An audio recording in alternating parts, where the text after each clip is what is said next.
Thanks so much for joining us. I'm Simone McKinney, WTOC's digital anchor and reporter, joined by Shea Schrader. Shea, thanks so much for joining us. Thank you so much for having me. It was a pleasure. Yes, definitely always love having the Investigates team here. So tonight, an update into an investigation that you've been working on since last summer.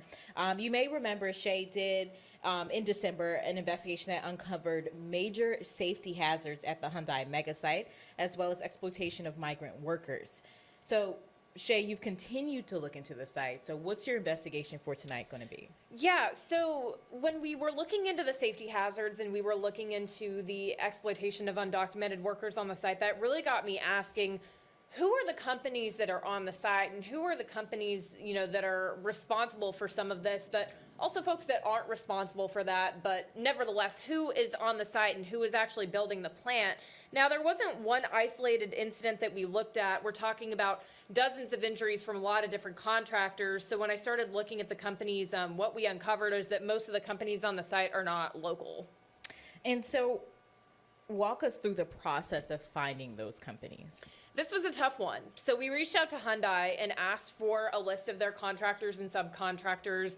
They did not give it to us. And so from that point, we started looking at various public records. We looked at work permits from Bryan County, as well as paperwork from OSHA. Violations that had happened on the site contained the names of some of the contractors. And then we were also able to look at statements that were made by Hyundai to kind of determine, who were on the site. Now, what we were able to find, there are probably a lot more companies out there than the ones we were actually able to take a look at.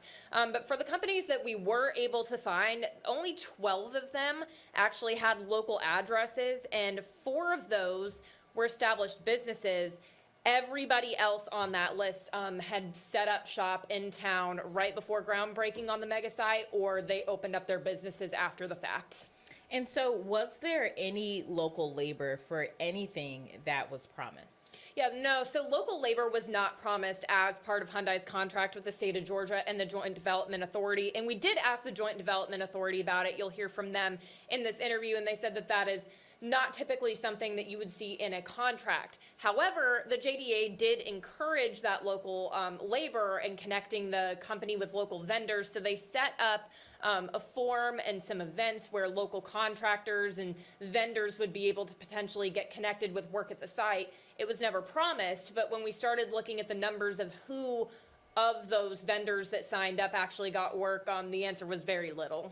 All right, and so we have a soundbite from your story tonight, right?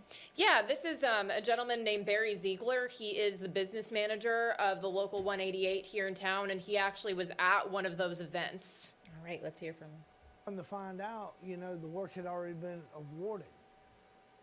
And so basically they were just dangling the carrot in front of us, giving us a warm feeling that, okay, well, hey, maybe we'll get a chance to bid this work at the Hyundai plant.